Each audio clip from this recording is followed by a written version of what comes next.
हम भगवान के चिदानंद अंश हैं।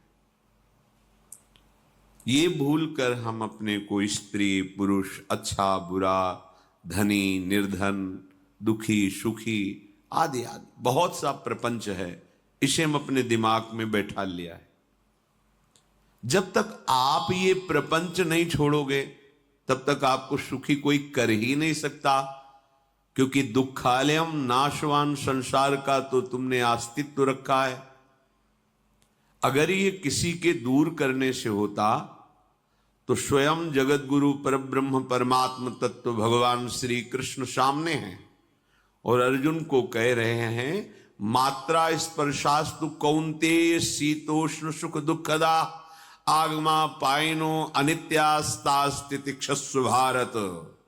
हे भारत, हे अर्जुन, ये आने जाने वाले अनुकूलता प्रतिकूलता, गर्मी शीतलता, अर्थात काम क्रोध लोभ मोह मद मत्सर अपमान निंदा, ये सब ताप पहुंचाते हैं।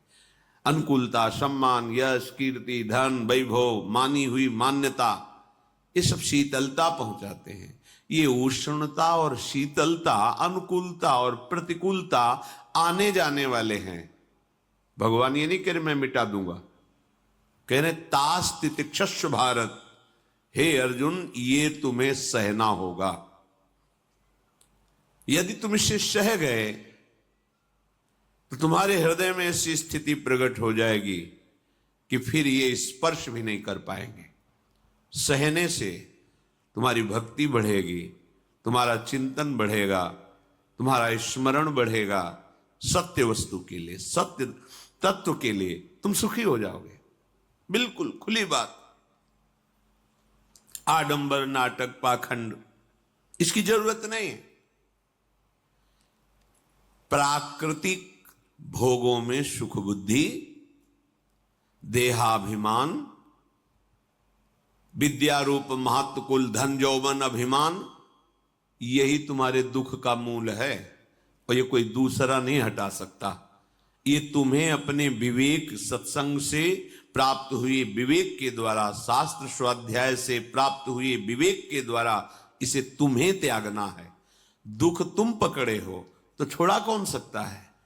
छुड़ाना तो आपको ही पड़ेगा।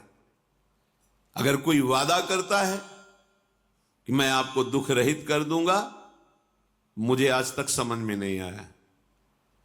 दुख रहित होने का जो उपाय है वो गुरुजन महापुरुष संत जन बताते हैं कि जब चारों ओर अंधेरा छा रहा हो, कोई अपना न दिखाई दे रहा हो, केवल दुख ही दुख, अशांति ही अशांति, उस समय आप देखिएगा कोई एक है जो आपको बहुत प्यार कर रहा है। वो हमारे प्रभु हैं। आप जिनकी तरफ पीठ किए हो और जहां दुख है उधर मुख किए हो, वापस घूमो, सन्मुख होइएगा। सन्मुख होए जीव मोहि जब वहीं जन्म कोटि अघनाशों